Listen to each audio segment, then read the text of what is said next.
I'm Michael Raymer. I'm a professor of physics at the University of Oregon, where I've been studying and teaching and researching since around 1989. Before that, I was a professor at other universities. I did my PhD in laser physics, optical fibers, and quantum physics. And in more recent years, I've been involved in this new subject called quantum information science and technology, which has come onto the scene since around 1990 or so, and is promising new technology which potentially could replace computers as we know them with new machines built on the principles of quantum physics, which in principle can achieve calculations and other elements of secure communications in ways that are not possible with current technology. In 2018, I was involved in a lobbying effort in which a number of us, we put together a small team of academics from universities and industries, and we proposed to the US Congress a bill. We proposed a language for this, which would lead to support for research and development and engineering in this new field of quantum information science. And it was funded in 2018.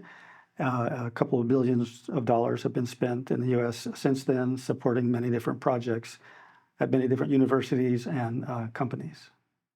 Do you think that beyond the physics, or actually through the physics, studying in your case optics and then apply to computation, we might also discover a new form of math and especially a new form of logics? Because after all, the digital world that we know today is based on transistors, but more than the transistors, the logics that the transistor are actually enacting and the math that support that logic. So I was wondering, because probably you know the actual matter here. Yes, so the question is whether quantum physics and technology can lead to new forms of mathematics and logic. And it turns out that this was one of the reasons that quantum technology was invented. Richard Feynman in the early 1980s made the point that digital computers as we know them are not complex or powerful enough to solve the equations of quantum physics, which is called the Schrödinger equation, invented in 1925 by Erwin Schrödinger. It turns out that that equation for a complicated system like a molecule is too difficult to solve with any current digital computer. Feynman said, therefore, we need to build a quantum computer which could simulate the physics of a molecule. And so this then idea sat around for many years, at least 15 years, before mathematicians and physicists figured out, well, here's how we could possibly build such a machine. So it is a new form of math, because a quantum computer can, I wouldn't say solve a problem, but it can calculate or simulate a problem which cannot be simulated or calculated with a digital computer. There's not every problem that you want to solve, like say climate modeling, for example. It probably not would be improved by a quantum computer, only specialized kind of problems. This is one of the interesting questions that we still don't know the answer to. Which exact kind of problems can be improved, soluble by a quantum computer? And the simple answer is, if you can take any problem you think of and you can formulate it in terms of the equations of quantum physics, which is the Schrödinger equation, then the quantum computer can simulate that. But not all problems have an equivalent statement that can be written in terms of the quantum theory. And eventually, at one point, we will need the quantum computers, but we will also already have the math and the logic that can be applied without the computer, because we just have another way to look at those questions. Yes, that's right. The question of logic is a subtle one, actually. We have classical logic, which was developed during the 20th century. And also in the middle of the 20th century, when quantum mechanics became important, a very important physicist named John von Neumann proposed that we could replace classical logic with what he called quantum logic. And he thought there could be a whole new logical system. But this whole promise never actually paid off. It turns out that logic is really a human construct. You cannot do quantum physics in your brain. So your quantum logic doesn't apply to human logical reasoning. That's a separate issue. However, a quantum computer, when it actually does the computations using qubits and switches, quantum transistors, and so on, they are following rules which you could call quantum logic operations. But still, they're trying to solve a problem which can be stated by human logic, which is not quantum logic. So you have to translate the human question into quantum language, and then the quantum computer can solve it and then has to translate it back into human logic. Right. And in any case, this new computational power and this new math can also break encryption, public key encryption in particular. Just want to hear your opinion about it.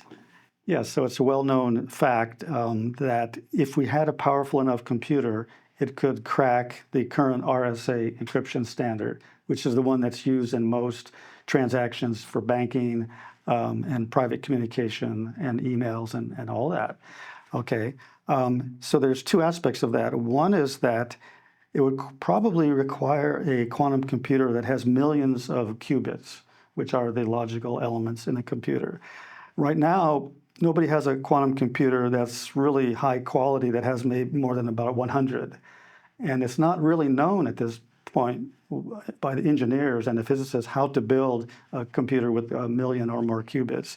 It may take 10 years, it may take 30 years. We can't really predict. So this will happen at some point. But by then, as you've heard, there's something called post-quantum encryption. And this is the idea that mathematics can be developed right now that is believed to be impervious to a quantum computer hacking it or cracking the encryption. The problem is that it's not possible to prove mathematically that the new post-quantum encryption schemes are actually quantum proof. It's not provable. So what they can do instead is just to use encryption methods which on classical computers, which they're now developing, which at least are not known to be crackable by a quantum computer. But there's no proof that they could never be.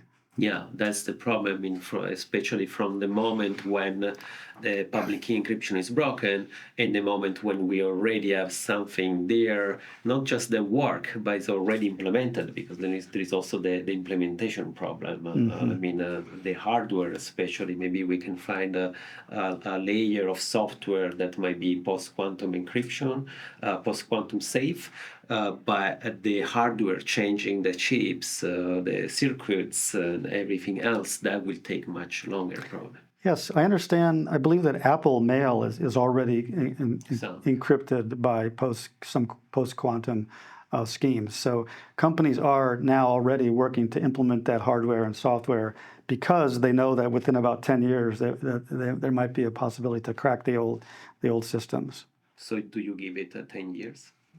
It's very hard to put a number on this. The example I give is artificial intelligence.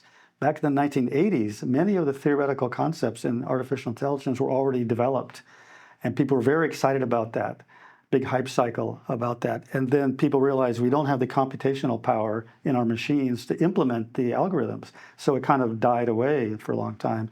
Then eventually, after the gaming revolution, the gaming machines actually brought in the computing power that would be needed to implement the algorithms for artificial intelligence that were developed back in the 1980s. And that's why we now have ChatGPT and so on. So you have been very active in supporting and advocating for funding for scientific research around quantum, especially here in the United States. But at the same time, this research, the same research that's getting funded, could break encryption and endanger the national security of the same country that is funding it, which is fascinating. Of course, I was wondering what you think about that and what other people are thinking about this. Right. So with regard to the fact that any new technology can be put to good uses or neutral uses or destructive uses, there's really no way around that. Either you progress or you don't progress. Of course, you want to put in some kind of safety guidelines or barriers so it doesn't go off the rails. That's very difficult. One example I can think of is back in the 70s and 80s when bioengineering, genetic engineering, was just beginning to be developed. The scientific community itself within that field decided to put certain guardrails on, and they all agreed mutually not to do certain things, like to clone a human genome or something like that. So it is up to the scientific community to put these guardrails in And that's why it's actually very important that the entire world scientific community work together and not to be, in separate regions, because when you break people up in separate regions, they tend to compete more. But scientists love the idea of working across countries' boundaries, and it's a worldwide activity. The discovery of quantum mechanics itself was an international activity. People from Europe, different countries in Europe, United States, Japan, India, they all contributed to this scientific field. And what would be today the right organization or the right effort to bring people together, not just for funding the scientific research, but actually also working toward the post-quantum encryption scheme, or actually we're also talking about the post-quantum internet, and work together policy-wise to make it happen? So I'm not an expert in the different organizations that exist, but I would guess that I'm guessing it would not come from the politician side. So it would not come from the UN or the US government working with the other governments in say, the EU. I think it should come through the scientific community, mathematicians, engineers. They all have these international, what we call standards organizations, like the GPS system, the internet system. All the rules and protocols that these systems operate under are agreed upon by the privately organized organizations of industry and university people. And they come together and say, technically, this is what we think should be done. And so I think that those groups would have a better chance to have a non-politicized idea of what the ethical guidelines could be. Yeah, because otherwise the risk would be that scientific breakthrough could be owned by only one specific country or only one specific company. Yes, it's certainly true that each government may have their own laboratories, which are producing scientific discoveries which are not being put out into the open world. It's also true that some countries might practice scientific espionage on other countries to learn the secrets of those countries.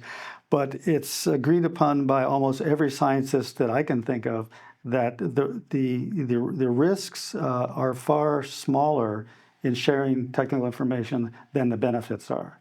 The benefits greatly outweigh the risks in all of these areas. Yeah, because anyway, everyone will be affected by such thing. I mean, every country will be affected. I think that most scientists are quite ethical in the following sense, that in science research and community, it's very hard to fake something.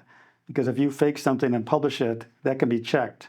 And that can't be really done in all other fields of academic study. But in science, you can reproduce an experiment and find out if it's true or not.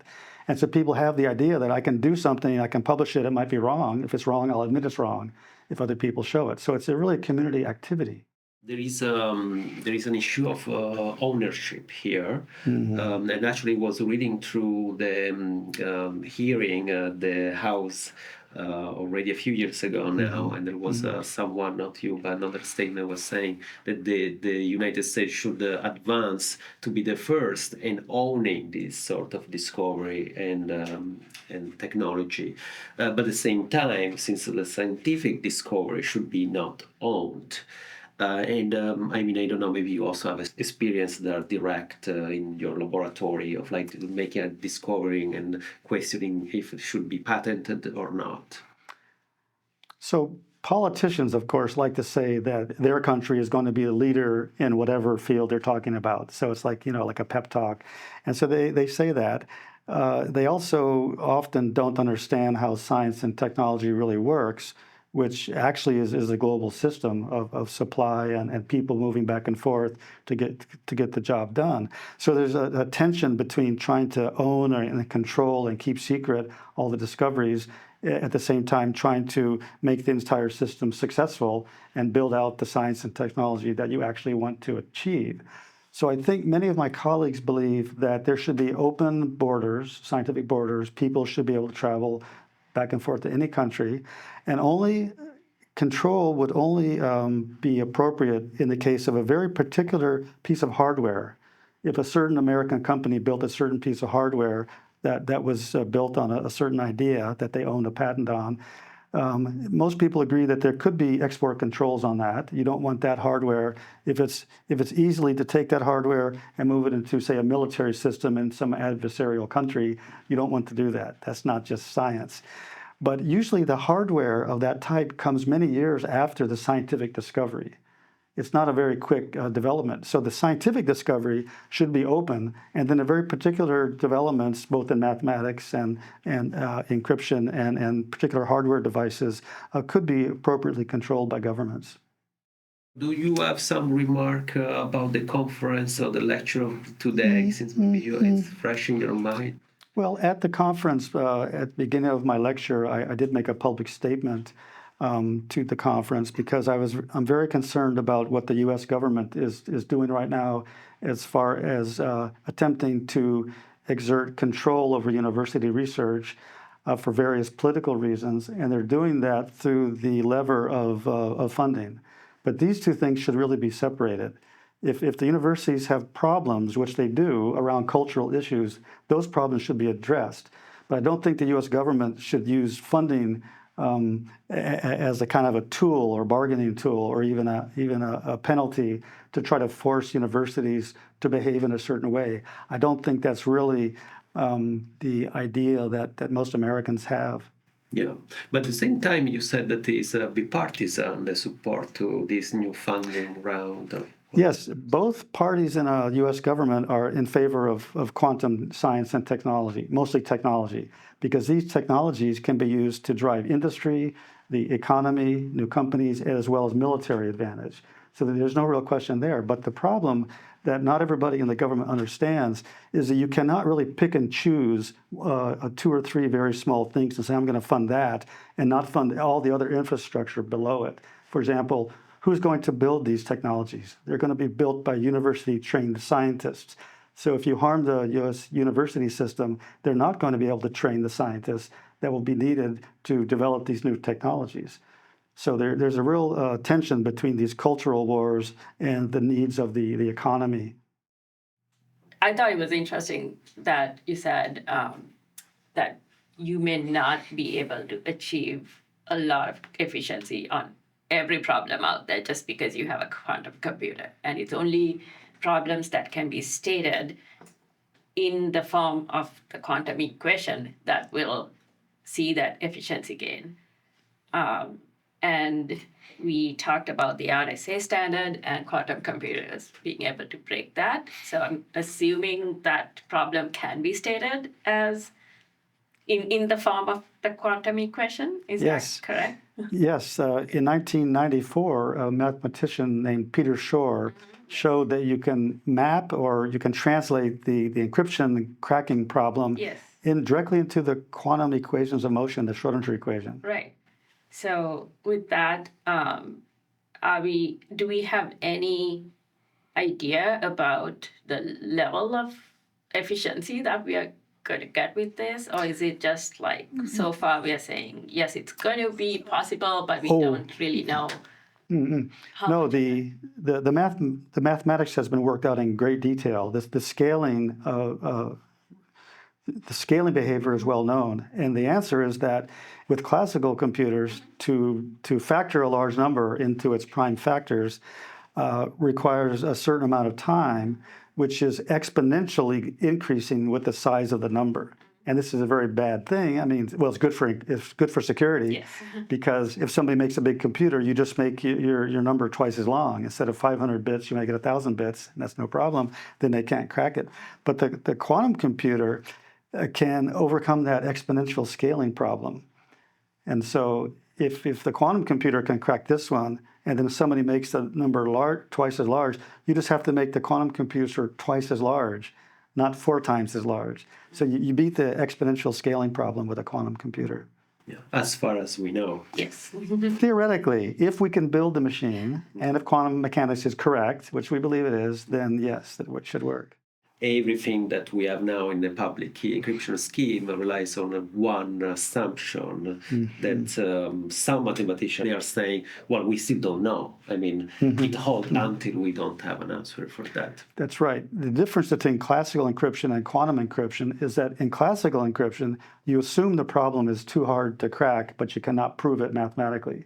With quantum encryption, which is called quantum key distribution, now that's not post-quantum, this is actual quantum hardware data security by quantum key distribution. You can prove mathematically exactly how hard it is to crack.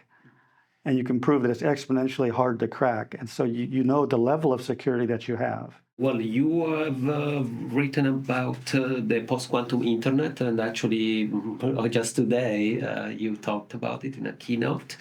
That sounds very important and interesting, and that sounds also a community effort that would bring together the policy experts, the technical experts. I am not asking you something about that is how will be done technically, the post-quantum internet, but how do you envision it? Right, so first of all, we call it the quantum internet. It's kind of post quantum discovery, but now it's been quantum mechanical developed, so it's the quantum internet. And this would be, of course, an internet of connected internets all around the world, or at least all around a given country or area, which could then share or distribute quantum communications among many different areas. The purpose of such a quantum internet is several. One is to provide 100% security, which cannot be cracked by quantum computer. So this is, in a sense, post-quantum, that if you can really build these quantum communication systems and use quantum computers to collaborate and communicate between themselves, that is believed that you can prove mathematically, if you believe in quantum physics theory, that is not crackable. So that's the ultimate solution. That's called quantum key distribution, which is very secure, much more secure than any classical technique. The U.S. federal government, of course, funded the National Quantum Initiative in 2018, provided a couple of billions of dollars, and right now it's up for renewal in the Congress. And all parties on all sides of the political aisle and industry and academics are all in favor of funding it for another 5 years. And the goal of the next 5 years would be to take some of the scientific breakthroughs that was done in the previous 5 years and apply that to practical applications. And one of those applications that I'm involved with is to try to develop the quantum internet. So we have now a small grant, and we're working with a number of other universities and national government laboratory scientists to design a prototype quantum internet system which could be built within the next 5, even to 10 years. And we have funding to do that. Now, there are many other groups around the country and around the world who are doing similar things, but this is the idea that nobody knows what the best solution is. So you can't just put money into one thing and say, build it. Actually, we don't know how to build it now. Still a lot more research has to be done. And so the idea is that the government, through the National Science Foundation, the Department of Energy, and the Department of Defense are all investing research monies at universities and companies to develop all the best ideas. And within 5 years, we might have an idea of how to put all this together into a working quantum internet.